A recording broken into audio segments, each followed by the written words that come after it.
तो hello friends, welcome to kingdom of fitness. आज मैं आपको अपनी मैन्युफैक्चरिंग एरिया में लेके आया हूँ और मैं आज आपको एक छोटा सा अपनी मैन्युफैक्चरिंग यूनिट का टूर दूंगा, फैक्ट्री टूर दूंगा जिम इक्विपमेंट का। तो आप वीडियो में बने रहिए लास्ट तक, क्योंकि इस वीडियो में हम कवर करेंगे कि रॉ मटेरियल के साथ पूरा कैसे स्ट्रक्चरिंग होती है, कैसे फैब्रिकेशन होता है, क्या चीज़ें यूज होती हैं एक कमर्शियल जिम सेटअप और जिम इक्विपमेंट बनाने में। तो वन बाई वन करके हम चीज़ों को देखेंगे कि आखिर एक्चुअली बनता कैसे है। तो फर्स्ट ऑफ ऑल मैं आपको दिखाता हूँ, ये जो चीज़ें देख रहे हैं आप, ये पूरा हमारा मैन्युफैक्चरिंग एरिया का एक पार्ट है। ये स्टेशन लगे हुए हैं जहाँ पे हम मशीनरी बनाते हैं। ये जो स्टेशन देख रहे हो आप, ये वाटर लेवल पे सेट किया जाता है, मतलब ज़मीन से बिल्कुल इक्वल होना चाहिए, अदरवाइज़ मशीन की बैलेंस ख़राब हो जाएगी। जैसे कि ये बैलेंस देख रहे हो आप, यहाँ बैलेंस देख रहे हो आप, अगर ये प्लेटफॉर्म टिल्ट हुआ और वाटर लेवल पर नहीं हुआ तो मशीन की बैलेंस ही ख़राब हो जाएगी। तो इसका तो फर्स्ट ऑफ ऑल इसका ख्याल रखना पड़ता है। ये सेट होने के बाद बात आती है मेजरमेंट की। जैसे कि आप कोई भी मशीन बना रहे हो, जैसे कि मैं अभी आपको देता हूँ, एक एडजस्टेबल बेंच का स्ट्रक्चर तैयार हो रहा है। ये एडजस्टेबल बेंच का यहाँ पे कितनी डिग्री है, इसकी फुल मेजरमेंट होनी चाहिए। ये कितना टिल्ट हो रहा है और इसमें कितने डिग्री पे आप, कितने डिस्टेंस इंटरवल पे आप इसको सेट कर रहे हो, ताकि इंक्लाइन लेवल, फ्लैट टेबल किस हिसाब से 30 डिग्री या 25 डिग्री के मार्जिन पे कवर हो सके। ऐसे ही सेम आगे की तरफ भी। और कोई भी मशीन बनती है, उसके जो अटैचमेंट्स होते हैं, लाइक ये अटैचमेंट देख रहे हो आप, ये एक हम लोकल लैंग्वेज अपनी पत्ती बोलते हैं। तो ये देखिए, इसकी थिकनेस 8 mm की है। अगर आप इसकी थिकनेस कम कर दो तो मशीन हो जाएगी बिल्कुल कमज़ोर। और अगर कोई 40 का डंबल, 35 का डंबल लेके एडजस्टेबल बेंच पे एक्सरसाइज कर रहा हो और ये अगर टेढ़ी हो गई, अगर थिकनेस कम हुई, इसकी टेढ़ी हो गई, तो इंजरी के चांसेस मैक्सिमाइज हो जाते हैं, बढ़ जाते हैं। अगर आप इसको थिकनेस बहुत अच्छी रखोगे, क्योंकि यहाँ फोर्स डिस्ट्रीब्यूशन बहुत ज़्यादा है, तो आपको थिकनेस अच्छी रखनी पड़ती है। हम इसमें थिकनेस ज़्यादा रखते हैं ताकि ज़बरदस्त वर्क हो, इस पर एक्सरसाइज परफॉर्म तरीके से हो सके। सेकंड मैं आपको दिखाने वाला हूँ, एक कि ये बाइसेप्स कर्ल मशीन की स्ट्रक्चर यहाँ पे आपको दिख रही होगी। फर्स्ट सेंटर ऑफ अट्रैक्शन दिखाता हूँ मैं आपको। ये जो पाइप है, ये अपोलो का पाइप है। सारे पाइप हम लोग अपोलो की यूज़ करते हैं। 4x2 100 × 50 mm, यानी 50 mm की विड्थ, 100 mm की इसकी लेंथ। तो इस तरीके से इसका पाइप का साइज़ होता है। एग्जैक्टली 50/100 है। और ये CNC बेंडिंग पे बेंड हुआ है इसका स्ट्रक्चर। जैसे इसकी मेजरमेंट अलग होती है, यहाँ से यहाँ से इसकी 8 इंच की होती है, इसकी अलग, सारे स्टेशन के अलग अलग होते हैं, इधर से इधर 8 इंच की होती है। तो ये बेंडिंग मशीन पे है। अच्छा, बेंडिंग ज़रा आप बहुत गौर से देखो, क्योंकि ये प्रॉपर CNC बेंडिंग मशीन पे बेंड किया गया है। तो जो आप इसकी बेंडिंग देखोगे, इतना स्मूथ है, मतलब इसका इनर पार्ट और आउटर पार्ट इतना स्मूथ है, इसमें कोई रिंकल, कोई गड्ढा नहीं होता। इवन जो साइज़ होता है बिल्कुल एग्जैक्ट होता है। अगर आपने 3 फ्रेम बेंड किए हैं तो तीनों का साइज़ बिल्कुल परफेक्ट सेम आएगा, 1 mm का भी अंतर नहीं रहता। तो एक्यूरेसी बहुत ज़रूरी होती है।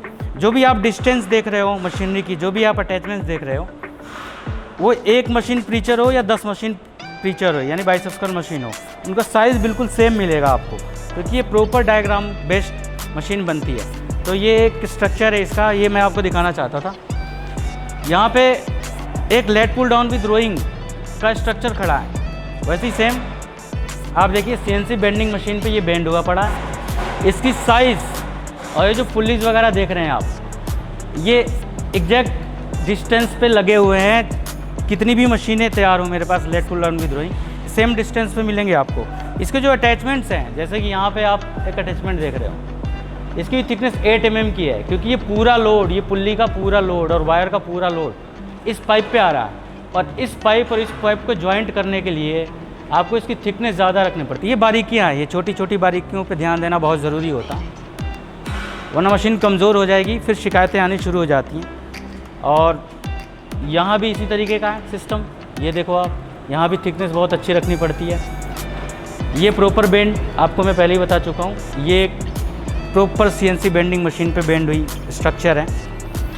तो ये फ्रेम दिखाना चाहता था। जो छोटे छोटे पार्ट हैं जो हम लगाते हैं, वो भी मैं दिखाना चाहता हूँ। जैसे कि लेग कर्ल और एक्सटेंशन का अटैचमेंट है। आगे आप देखोगे इसकी थिकनेस 8 mm। अगर ये हम 6 mm, 5 mm या 4 mm भी बहुत मैन्युफैक्चरर यूज़ करते हैं, तो इसमें चांसेस ये हो जाते हैं, अगर ये थिन हो, पतला हो, तो ब्रेकेज के चांसेस बढ़ जाते हैं। तो इन अटैचमेंट्स पे बहुत ज़्यादा फोकस करना पड़ता है, इसकी थिकनेस हाईएस्ट रखनी पड़ती है, ताकि मशीन हेवी भी हो, इंजरी फ्री हो, और कम से कम 5 साल 10 साल उसमें टूटने की कम से कम शिकायत ना आए। तो ये है, ऐसे ही सारी अटैचमेंट आपको दिखाता हूँ। ये अटैचमेंट देख सकते हैं, ये एडजस्टेबल बेंच का एक अटैचमेंट है, ये भी 8 mm की थिकनेस है। ये सारी लेज़र कटिंग और प्रोफाइल कटिंग पे बनी हुई है। तो कुछ चीज़ें लेज़र कटिंग पे बनती है, कुछ प्रोफाइल कटिंग पे बनती है।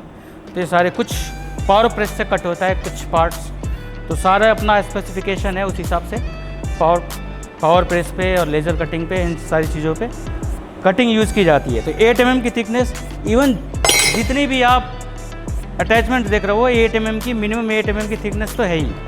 ऐसी लेग कर्ल जो आपको दिखाया था, ये अटैचमेंट 8 mm।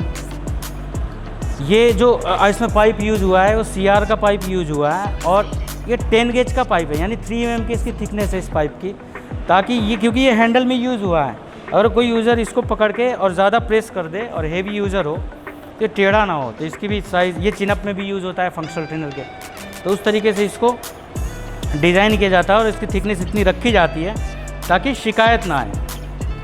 ये भी स्ट्रक्चर देखिए, छोटा सा स्ट्रक्चर है और प्रॉपर डिज़ाइन ऑन डायग्राम, और ये देख रहे हैं आप CNC बेंडिंग से। ये एक तरीके का फ्रेम है, इवन एक तरीके का अपना सीरीज़ है।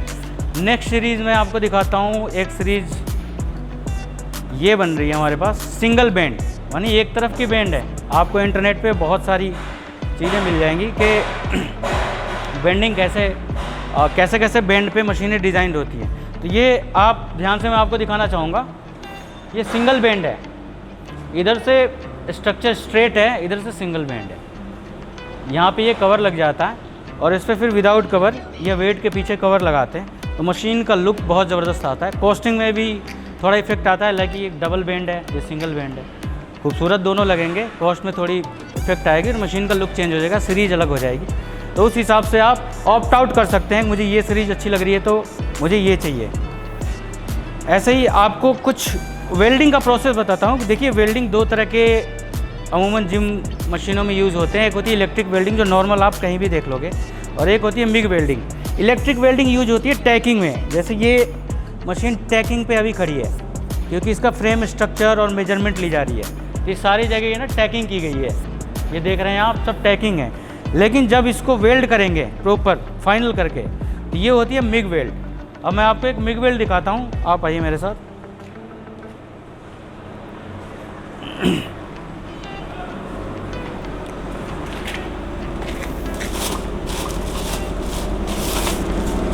ये मिग वेल्डिंग है, इसमें CO2 का गैस लगता है और उसका एक ये पैनल होता है जो कि इलेक्ट्रिसिटी चलता है, और एक ये प्रेशर होता है, ये गैस से चलता है। और इसमें जो नॉर्मल आप इलेक्ट्रोड वायर देखते हो, तार देखते हो एक मोटा सा, वो यूज़ नहीं होता।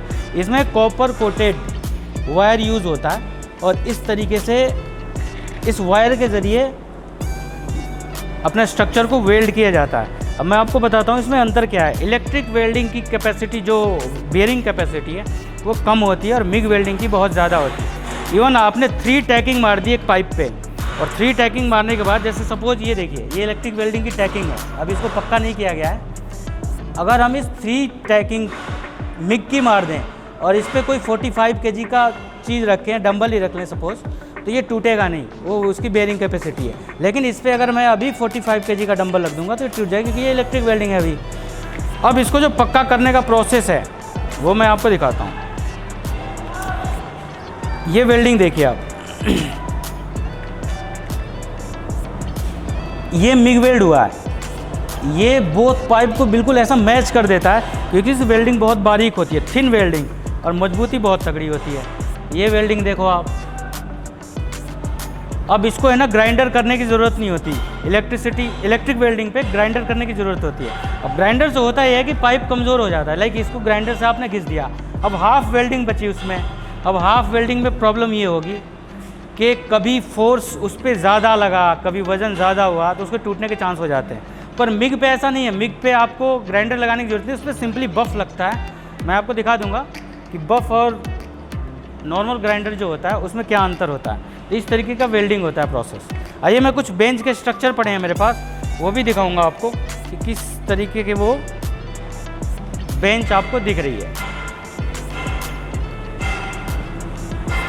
देखिए ओलंपिक बेंचेस का स्ट्रक्चर है कुछ।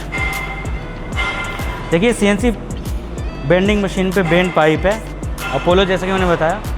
और ये देखिए इसमें मिग वेल्डिंग भी पड़ी, इस पर सिंपली बफ़ लगा हुआ है। अब बफ़ क्या करता है, जितने भी ऐसे नॉन इसेंशियल पार्ट हैं जैसे दाना हो जाता है कहीं, तो उसको हटाने के लिए ताकि फिनिशिंग हो जाए।